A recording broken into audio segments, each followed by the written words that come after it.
মানে দুজন উঠি দিয়ক তাক উঠাব নাই লাহেকৈ দাঙি থ'ব।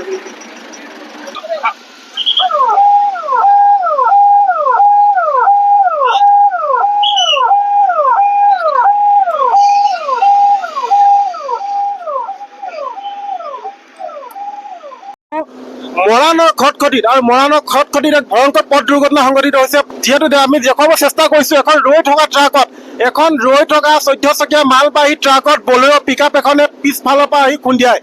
এখন বিকল ৰৈ থকা ট্ৰাকৰ পাছফালে, যিহেতু হাইৱে হয় NH 37 এৰিয়া, এই ৰৈ থকা পথত ৰৈ থকা ট্ৰাকখনৰ পিছফালে আহি বলেৰ' পিকআপ এখনে খুন্দিয়ায়। আৰু এই বলেৰ' পিকআপৰ চালক বৰ্তমান এতিয়ালৈকে আবদ্ধ হৈ আছে। কোনো সংকেত ইংগিত নিদিয়াকে বা লাইট ইণ্ডিকেট নকৰাকে NH 37ৰ ওপৰত এই ট্ৰাকখন ৰৈ আছিল, যাৰ পিছফালৰ পৰা বলেৰ' পিকআপ বাহনখনে আহি যিহেতু সংঘৰ্ষ হয় দুয়োখন বাহনৰ মাজত। AS03CC4666 বলেৰ' পিকআপৰ নাম্বাৰ AS03CC4666 নম্বৰৰ বলেৰ' পিকআপ।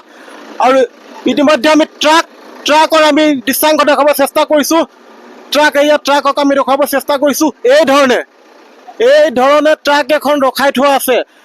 NH 37 অন্ধকাৰ নিশা, কুঁৱলী নিশা যদি ৰাস্তাত যদি এই ধৰণে ট্ৰাক এখন থিয় কৰি থোৱা থাকে, ইয়াৰ নাম্বাৰ আমি দেখুৱাব চেষ্টা কৰিছোঁ। AS01LC2435 AS01LC2435 নম্বৰৰ ট্ৰাক আমি আকৌ এবাৰ দেখাব চেষ্টা কৰিছোঁ। যিহেতু বহু দেৰিৰ পৰা, বহু সময়ৰ পৰা জীৱন মৃত্যুৰ সৈতে যুঁজি আছে চালকজন। আৰু ইতিমধ্যে আমি দেখুৱাব চেষ্টা কৰিছোঁ ইয়াতে গাড়ীখন বলেৰ' পিকআপ ট্ৰাকৰ পিছফালৰ পৰা উলিয়াই দিয়া হৈছে। ইতিমধ্যে ইয়াত আহি উপস্থিত হৈছে 108 ইয়াতে আহি ৰৈ আছে। ইয়াতে উপস্থিত হৈছে 108 আৰক্ষীয়ে আৰু ইয়াৰ স্থানীয় বাসিন্দাই সম্পূৰ্ণৰূপে সহযোগ কৰিছে আৰু চালকক উদ্ধাৰ কৰিব চেষ্টা কৰিছে। দাদা, আপুনি আছিল নে দুৰ্ঘটনা সময়ত? কোন আছিল? আপোনালোক কোনোবা আছিল নে? আপোনালোক দেখিছিল নি? নাই দেখা, আমি পাছত আহিছোঁ। আকৌ এবাৰ দেখুৱাব চেষ্টা কৰিছোঁ আমি দুৰ্ঘটনাটো। এই স্থানতে দুৰ্ঘটনা সংঘটিত হয় আৰু বৰ্তমানো চালক আবদ্ধ হৈ আছে। বলেৰ' পিকআপৰ চালক এতিয়াও আবদ্ধ হৈ আছে আৰু সম্পূৰ্ণৰূপে প্ৰশাসনে সহযোগ কৰিছে। নিজে হাতে কামে লাগিছে শীৰ্ষ বিষয়াসকল, যাতে চালকৰ জীৱন ৰক্ষা কৰিব পাৰে, তেওঁক উদ্ধাৰ কৰিব পাৰে। ইয়াতে আমি কিনাৰতে JCB দেখুৱাব চেষ্টা কৰিছোঁ। JCBৰে টানি ওলোৱা হৈছে ট্ৰাকৰ পিছফালৰ পৰা এই বলেৰ' পিকআপক। আকৌ এতিয়া টানি থকা হৈছে। চালকক উদ্ধাৰৰ চেষ্টা অব্যাহত আছে। আপুনি আছিল নে ঘটনা? নাই, মই এতিয়া আহিছোঁ, উলিয়াই আছোঁ। আপুনি কি দেখিলে?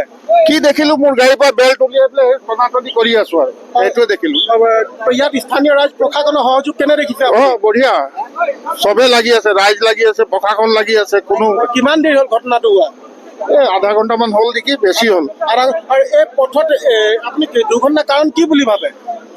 দুৰ্ঘটনাৰ কাৰণে এইখন গাড়ী ৰৈ থকাৰ কাৰণে কিজানি আহি মাৰি দিলে পিছফালে। হয়, আকৌ এবাৰ আমি দেখুৱাব চেষ্টা কৰিছোঁ।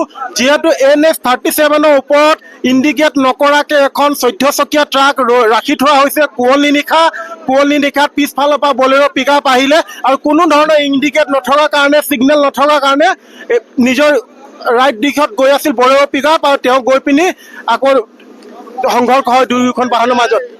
এতিয়া চালকক উলিওৱা হৈছে। ইতিমধ্যে চালকক উলিয়াই নিয়া হৈছে, চালকক উদ্ধাৰ কৰা হৈছে। মৰাণ আৰক্ষী, চৰাইদেউ জিলা আৰক্ষী অতিৰিক্ত অধীক্ষক গজানন্দ শৰ্মা, তেওঁ সম্পূৰ্ণৰূপে উদ্ধাৰ কাৰ্যত আছে। দন্তেজিৎ দেউৰী, মৰাণ আৰক্ষী থানাৰ ভাৰপ্ৰাপ্ত বিষয়া, তেওঁ এই উদ্ধাৰ কাৰ্যত সম্পূৰ্ণৰূপে হাতে কামে লাগিছে আৰু নিজ হাতে যিহেতু উলিয়াব চেষ্টা কৰিছে। সমূহ স্থানীয় ৰাইজ সহযোগ কৰিছে, ইয়াতে সকলোৱে সহযোগ কৰিছে যাতে চালকৰ জীৱন ৰক্ষা কৰিব পাৰে।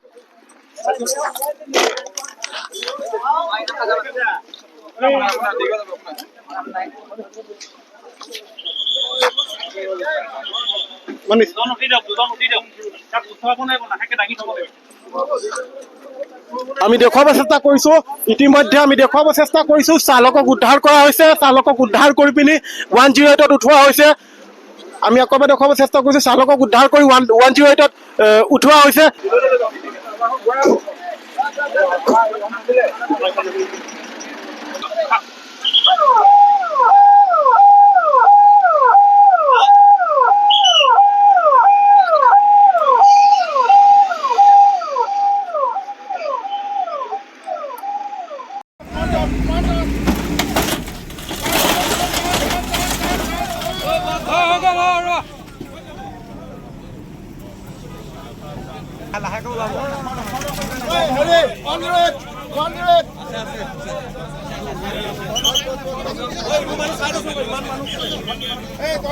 ভাঙি দিয়া দিয়ে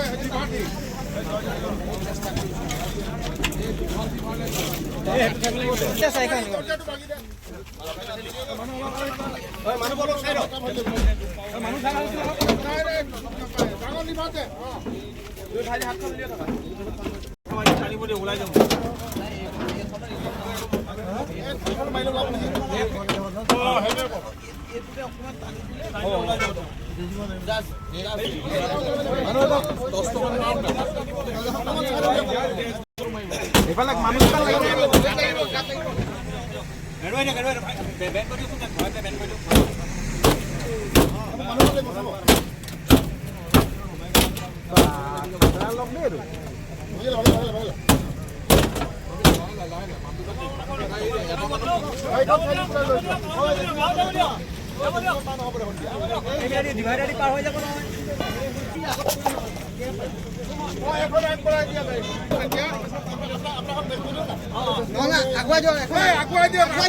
আগুৱাই দিয়ক